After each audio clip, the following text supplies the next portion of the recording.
Hello friends, வெளியே சோன்னு மழை பெஞ்சிட்டு இருக்குல்ல, லஞ்சுக்கு சுவையை நண்டு ரசம் வச்சு சாப்பிட்லாமா? முதல்ல நண்டு ரசத்துக்கு தேவையான பூண்டு, சின்ன வெங்காயம், மல்லி இலை, கருவேப்பிலை, புளிக்கரைசல் எல்லாத்தையும் எடுத்து வச்சுக்கோங்க.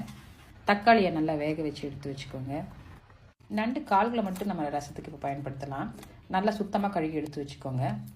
குருமிளகு, ஜீரகம், பூண்டு, சின்ன வெங்காயம் சேர்த்து இடித்து வச்சுக்கோங்க. ஒரு பாத்திரத்தில் இடித்த பொருட்கள் மல்லி இலை, கருவேப்பிலை, மஞ்சத்தூள், பெருங்காயத்தூள், புளிக்கரைசல், வெந்த தக்காளி, உப்பு சேர்த்து எடுத்து வச்சுக்கோங்க. பிறகு நண்டு கால்களை லேசாக இடித்து மிக்சி ஜாரில் தண்ணி சேர்த்து அரைச்சி ஃபில்ட்ரு செஞ்சு அதையும் மிக்ஸ் செய்து வச்சுக்கோங்க.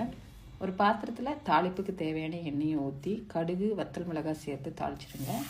ரசக்கலவையுடன் அளவான தண்ணீரும் சேர்த்து அதோடு சேர்ந்து கலந்து லைட்டாக கொதிக்க விடுங்க. லைட்டாக கொதி வந்தாலும் உங்கள் ஸ்டவ் ஆஃப் பண்ணிடுங்க. சுவையான நண்டு ரசம் ரெடி. நீங்களும் செஞ்சு பாருங்கள். அடுத்த வீடியோவில் சந்திக்கலாம். Take care. Bye bye.